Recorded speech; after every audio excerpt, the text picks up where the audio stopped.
ഇപ്പോൾ നമ്മൾ കണ്ടുവരുന്ന ഒരു തലമുറയിൽ പൊതുവെ എല്ലാവരും വളരെ തൊഴിലധിഷ്ഠിതമായ കോഴ്സുകൾ തിരഞ്ഞെടുക്കുകയും വളരെ സേഫ് ആയിട്ടുള്ള സെറ്റിൽഡ് ആവുക, അതാണല്ലോ ഇപ്പോഴത്തെ ആദ്യത്തെ വർക്ക്, സെറ്റിൽഡ് ആയിട്ടുള്ള ഫിനാൻഷ്യലി സെറ്റിൽഡ് ആയിട്ടുള്ള അല്ലെങ്കിൽ ലുക്രേറ്റീവ് ആയിട്ടുള്ള ജോലികൾ തിരഞ്ഞെടുക്കുമ്പോൾ നിങ്ങൾ പോലെ ചില മാറി ചിന്തിക്കുന്നവർ അത് ഒരു ഒറ്റപ്പെട്ട പ്രതിഭാസമായി ആണോ നിലനിൽക്കുന്നോ, അതോ ഇത്തരത്തിൽ കൂടുതൽ കൂടുതൽ ആൾക്കാർ ഇത്തരത്തിൽ രാഷ്ട്രീയത്തിനോട് ചേർന്ന് നിൽക്കുന്ന കരിയർ തിരഞ്ഞെടുക്കാൻ ഇപ്പോഴും തയ്യാറാവുന്നുണ്ടോ?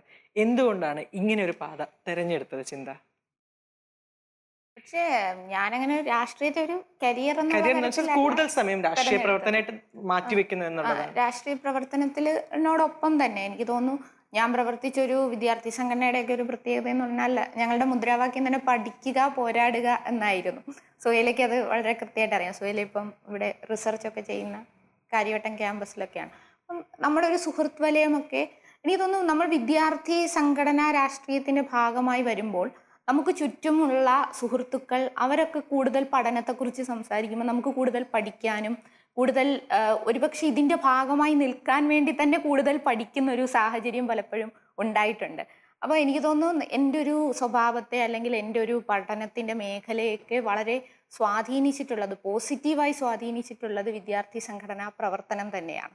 അപ്പോൾ ചിലരൊക്കെ പറയും രാഷ്ട്രീയത്തിൽ പോയാൽ പഠനം നഷ്ടപ്പെടും. പക്ഷെ അതിനോടൊന്നും എനിക്ക് ഒട്ടും യോജിക്കാൻ യോജിപ്പുമില്ല. എൻ്റെ ഒരു അനുഭവം അല്ലെങ്കിൽ എൻ്റെ സുഹൃത്തുക്കളുടെ അനുഭവം പറയുന്നത് തിരിച്ചാണ്. രാഷ്ട്രീയ പ്രവർത്തനം നടത്തുന്ന കുട്ടികളാണ് കൂടുതൽ നന്നായി പഠിക്കുന്നത്, കൂടുതൽ നന്നായി ഇടപെടുന്നത്, കുറച്ചുകൂടി കാര്യങ്ങൾ അറിയാം. കാരണം നിരന്തരം ചോദ്യങ്ങളെ ഫേസ് ചെയ്യുന്നവരാണ് നമ്മൾ.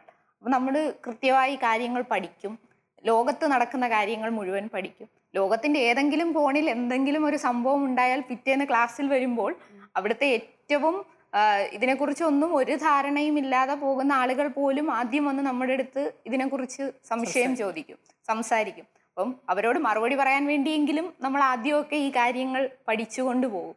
അങ്ങനെ പിന്നീട് ഈ പഠനം ഇത്തരത്തിലുള്ള കാര്യങ്ങളെക്കുറിച്ച് മനസ്സിലാക്കുന്നതൊക്കെ ഒരു രീതിയായി വരുന്നു. അപ്പോൾ എനിക്ക് തോന്നുന്നത് രാഷ്ട്രീയ പ്രവർത്തനം എപ്പോഴും നമ്മളെ കൂടുതൽ മുന്നോട്ട് കൊണ്ടുപോവുക മാത്രമാണ് ചെയ്യുന്നത്. ഇനി ഇന്നത്തെ തലമുറ അങ്ങനെ രാഷ്ട്രീയത്തിൽ നിന്ന് വിട്ടു നിൽക്കുന്നവരാണ് എന്ന് എനിക്ക് തോന്നുന്നില്ല. കാരണം ഇന്ന് എല്ലാവരും അഭിപ്രായം പറയുന്നവരാണ്. ഇപ്പോൾ നവമാധ്യമത്തിൻ്റെയൊക്കെ ഒരു കാലമായതുകൊണ്ട് എല്ലാ വിഷയത്തിലും എല്ലാവർക്കും അഭിപ്രായമുണ്ട്. അതിന് വളരെ പോസിറ്റീവായിട്ടാണ് ഞാൻ കാണുന്നത്. കാരണം നിശബ്ദമാകുന്ന ഒരു യുവത്വത്തെയാണ് നമ്മൾ ഭയപ്പെടേണ്ടത്. ഇത് ഇപ്പൊ ആരും അങ്ങനെ നിശബ്ദരല്ല. പറയുന്നത് ശരിയോ തെറ്റോ അല്ലെങ്കിൽ ആ നിലപാടുകളോട് യോജിപ്പുണ്ടോ എന്നൊക്കെ ഉള്ളത് രണ്ടാമത്തെ വിഷയം. പക്ഷേ അവർ അഭിപ്രായം പറയുന്നുണ്ട്. അതെ അതെ അതെ കുറിച്ച് ആണ്. അപ്പൊ അതിൽ യഥാർത്ഥ നിലപാടുകളിലേക്ക്, യഥാർത്ഥ ശരിയുടെ പക്ഷത്തേക്ക് അവരെ കൊണ്ടുവരിക എന്നുള്ളത് ഒരു വലിയ പ്രക്രിയ തന്നെയാണ്. എങ്കിൽ കൂടി ഇന്നത്തെ യുവത്വം കൃത്യമായ നിലപാടുകൾ പറയുകയും അവരുടെ ഒരു സ്റ്റാൻഡ് എടുത്തുകൊണ്ടാണ് അവർ നിൽക്കുന്നത് എന്നുള്ളൊരു അഭിപ്രായം എനിക്കുണ്ട്. സ്നേഹയിലേക്ക് എത്തുമ്പോൾ എന്തുകൊണ്ടാണ് സജീവമായി വിദ്യാർത്ഥി രാഷ്ട്രീയ പ്രസ്ഥാനത്തിലേക്ക് ഇറങ്ങാൻ തീരുമാനിച്ചത്? എന്തായിരുന്നു അതിനുള്ള കാരണം?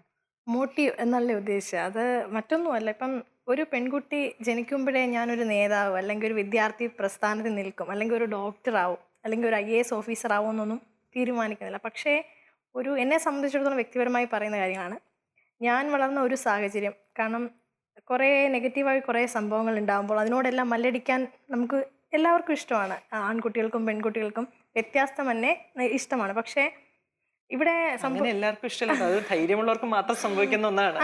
പലരും ഒതുങ്ങിക്കൂടുകയാണ് ചെയ്യാറുള്ളത്. ധൈര്യത്തിലേക്ക്. പക്ഷേ നമ്മൾ ഭയങ്കര അടങ്ങി പോകുന്നൊരു അവസരത്തിൽ നമ്മളുടെ സുഹൃത്തുക്കൾ ഇന്ന പോലൊരു പ്രശ്നമുണ്ട്, അവിടെ നമ്മൾ ആദ്യമായിട്ട് ചെല്ലുന്നത് ഒരു കൊടിയിടം നിറം നോക്കിയൊന്നുമല്ല.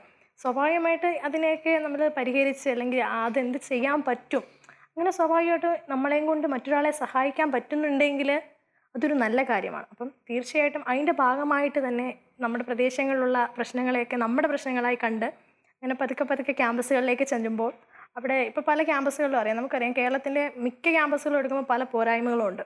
അവിടെ ക്ലാസ് മുറി ചെല്ലുമ്പോഴായിരിക്കും നമ്മുടെ ലൈബ്രറിയിലെ പ്രശ്നം, അല്ലെങ്കിൽ ടീച്ചർമാരുടെ വിഷയം. ഇപ്പം പിന്നെ ഓട്ടോണമസ് കോളേജ്, നിരവധി പ്രശ്നങ്ങളാണ് വിദ്യാർത്ഥി സമൂഹം അനുഭവിച്ചുകൊണ്ടിരിക്കുന്നത്. ഇതൊക്കെ നമ്മുടെ ഒരു കൂട്ടം, അത് വിദ്യാർത്ഥി സമൂഹം ഇതിപ്പം ചിന്ത പറഞ്ഞ പോലെ തന്നെ കുട്ടികൾ സംസാരിക്കുന്ന ഇടയിലായിരിക്കും ഒരു വിഷയത്തെക്കുറിച്ച് സംസാരിക്കുന്നത്. അപ്പം നമുക്ക് എന്തുകൊണ്ട് ഇത് കുറച്ച് പേർ ചേർന്ന് പരിഹരിച്ചുകൂടാ? അങ്ങനെ അത് പിന്നീട് നമ്മൾ ഇഷ്ടപ്പെടുന്ന നമ്മളുടെ മനസ്സിലെ ചിന്ത ഏതു പാർട്ടിയോടാണ് യോജിക്കുന്നത്, അങ്ങനെ SFI അല്ലെങ്കിൽ എനിക്ക് SFI, KSU ആണെങ്കിൽ KSU, അങ്ങനെ വിദ്യാർത്ഥി രാഷ്ട്രീയം നമുക്കിഷ്ടമുള്ള സാഹചര്യത്തിലേക്ക് മാറുന്നു. അങ്ങനെ അതിൻ്റെ ഒരു കൊടിയുടെ ഇതിൽ അല്ലെങ്കിൽ നമ്മുടെ ചിന്തയും ആ ഒരു പ്രസ്ഥാനത്തിൻ്റെ ചിന്തയും യോജിക്കുന്നുണ്ടെങ്കിൽ അവിടെ നമുക്ക് രാഷ്ട്രീയ പ്രവർത്തനം നടത്താം. അങ്ങനെ നിരവധി പ്രശ്നങ്ങളുടെ ഇടയിലൂടെ പോകുമ്പോൾ സ്വാഭാവികമായിട്ടും നമ്മളുടെ ഒരു മാനസിക വളർച്ചയും അല്ലെങ്കിൽ ഒരു പ്രശ്നം വന്നാൽ ഒരു പെൺകുട്ടി എങ്ങനെ നേരിടാം. ഇപ്പം രാഷ്ട്രീയത്തിൽ ഇപ്പോൾ ചിന്ത ഇപ്പോൾ ഒരു വലിയൊരു പൊസിഷനിലേക്ക് എത്തി, നമുക്കും അതിന് സന്തോഷമുണ്ട്. അപ്പം ചിന്തക്കറിയാം നിരവധി പ്രശ്നങ്ങൾ അല്ലേ തരണം ചെയ്താണ് മുന്നോട്ട് പോകുന്നത്. അപ്പം നമുക്ക് അതിനോടൊക്കെ പോരാടാൻ ക്യാമ്പസുകളിൽ നിന്ന് കിട്ടുന്നൊരു ഊർജ്ജമുണ്ട്.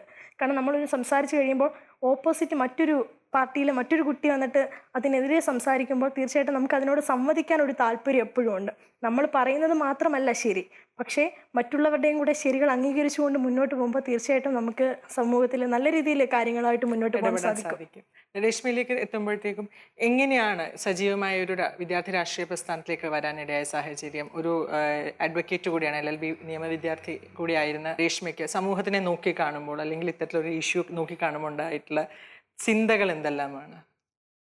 നമുക്കറിയാം ഓരോ ക്യാമ്പസിൻ്റെ അന്തരീക്ഷം വ്യത്യസ്തമാണ്, അവിടുത്തെ പ്രശ്നങ്ങൾ വ്യത്യസ്തമായിരിക്കും. ഓരോ ക്യാമ്പസിലുള്ള പ്രശ്നങ്ങളായിരിക്കില്ല അടുത്ത ക്യാമ്പസിലുണ്ടാകുക. അപ്പം എന്നെ സംബന്ധിച്ച് ഞാൻ പഠിച്ച ക്യാമ്പസിൽ എത്തുന്ന സമയത്ത് അതൊരു വിദ്യാർത്ഥി പ്രസ്ഥാനത്തിൻ്റെ കുത്തകയായിരുന്നു. അപ്പം നമ്മളെ സംബന്ധിച്ച് അവിടെ കുറേ വിഷയങ്ങളും ഉണ്ടായിട്ടുണ്ട്. അപ്പം ഒരു വിദ്യാർത്ഥിനി എന്നുള്ള നിലയിൽ ആദ്യമായിട്ട് നമ്മുടെ ക്ലാസ്സിലൊരു വിഷയം ഉണ്ടായിരുന്നു, നമ്മളത് പ്രതികരിച്ച് തുടങ്ങും. പിന്നീട് സ്വാഭാവികമായിട്ടും നമ്മുടെ ആദർശങ്ങൾ നമുക്കൊരു കാഴ്ചപ്പാടുണ്ടാകും. അപ്പം അതിനെതിരെ ചില അടിച്ചമർത്തലുകൾ ഉണ്ടാകുന്ന സമയത്ത് സ്വാഭാവികമായിട്ടും നമ്മളൊരു എന്താ പറയുക മുന്നോട്ടിറങ്ങി പ്രതികരിക്കാനായിട്ടുള്ള ഒരു ടെൻഡൻസി ഉണ്ട്. അങ്ങനെ ആ രീതിയിൽ ഒരു സംഘടനാ പ്രവർത്തനം തുടങ്ങി ഒരു വ്യക്തിയാണ് ഞാൻ.